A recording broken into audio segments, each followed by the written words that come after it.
Well, good evening, everyone. Chief Meteorologist Matt Farrell here. I want to thank you again for hanging out with us on our live stream throughout the day. Of course, we'll keep the track of Hurricane Milton going through our 6+ stream all the way through Wednesday and Thursday until the event has passed. Do want to give you a quick update. We did this earlier this afternoon. Of course, we had the 5 and 6 o'clock news, then we'll talk a little bit more at 10. But for now, here in the 9 o'clock hour, do want to give you a brief update on what is happening with Hurricane Milton. Still a Category 5, and we expect that to be the case through at least the next 12 hours or so as it continues to trek east through the Gulf of Mexico, coming out of the Bay of Campeche, now crossing to the north of the Yucatan Peninsula. You can see folks along the northern edge of the Yucatan towards Merida, Progreso, Cancun, even seeing some of those outer bands. And of course, the winds in the core of the storm, 180 miles per hour. Those are sustained winds. We could be seeing wind gusts even higher than that, up to about 210 miles per hour possible. So this is a very powerful storm.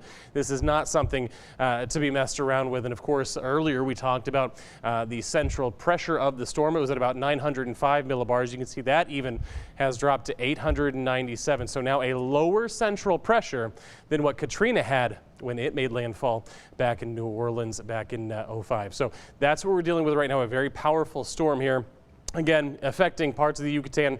The question, of course, that's on everybody's mind, and I just want to ease your minds a little bit. For us here in central Texas, this should have no impact on us. We do not expect anything from Hurricane Milton to even come close to affecting us here in Texas. The problem with this storm, and the reason why we're keeping an eye on it, and why we're giving you periodic updates, is because this now stands to be the second major hurricane to strike Florida in as many weeks, and this one is moving right towards the west coast. In fact, a lot of our models and our official forecast has it within the vicinity of Tampa, St. Petersburg. So that is going to be a very dangerous situation as we head towards Wednesday night. So let's take a look at the current track, the current forecast that we have. Again, it is a Category 5 hurricane right now. Category 5, that's as strong as it gets. We do expect it to intensify maybe a little bit more here as we head towards the overnight hours. 185 mile an hour sustained winds possible, again, as it moves just to the north of Progreso and the rest of the Yucatan Peninsula. Now, as we head into tomorrow, now this is where we have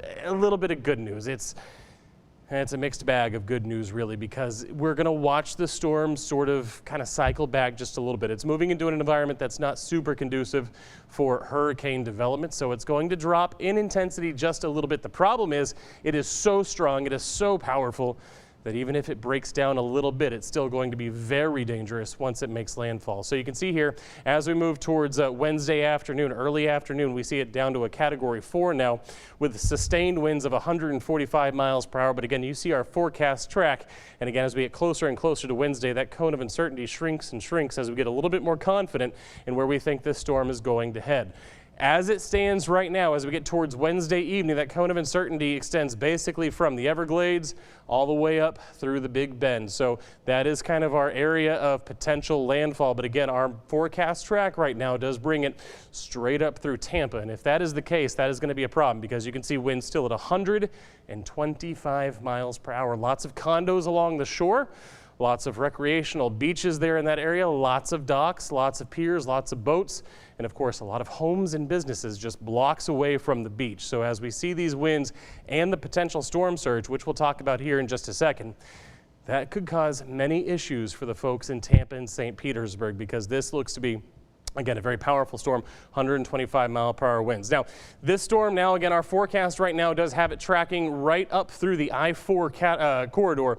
So we're talking Orlando, we're talking Cape Canaveral, and as it moves across the peninsula, again, the Florida Peninsula not very wide, so it's not going to have a lot of time here to de-intensify. So we're still talking hurricane force winds as it moves across Orlando and then through Cape Canaveral, and then still a Category 1 hurricane as it makes its way back out to sea in the Atlantic. So this is going to be a very strong, a very powerful, a very dangerous hurricane as it makes landfall there in Florida. So one of the things that we look at, of course, is storm surge. We talk about this a lot because for coastal areas, rain and wind are one thing, but when you're talking about a wall of water coming on shore, that is something else altogether. So when you're talking about storm surge, basically the low pressure in the center of the storm is able to pull that water up, again, above sea level. So we're talking like sucking it up right through a straw. And then, of course, the winds coming around in that counterclockwise rotation is pushing that even higher, just like it does with the normal wave. But in this case, the winds are so strong, the pressure is so low that we can see that water rise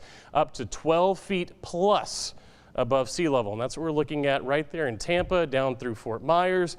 And then that is going to be kind of the area of the strongest storm surge because it's going to be on the south side of that storm. So it's going to be right where those winds are coming on shore. You got to think of that counterclockwise rotation. Those winds coming right up through the bay and through the I-4 corridor. And again, the rest of the peninsula, we're still seeing storm surge up to 12 feet, up to 9 feet, up to 6 feet, up to 3 feet as you head towards the Big Bend, and then all up to 3 feet, 6 feet again as you head down towards the Everglades right there. So again, the entire west coast of Florida, storm surge watches, storm surge warnings.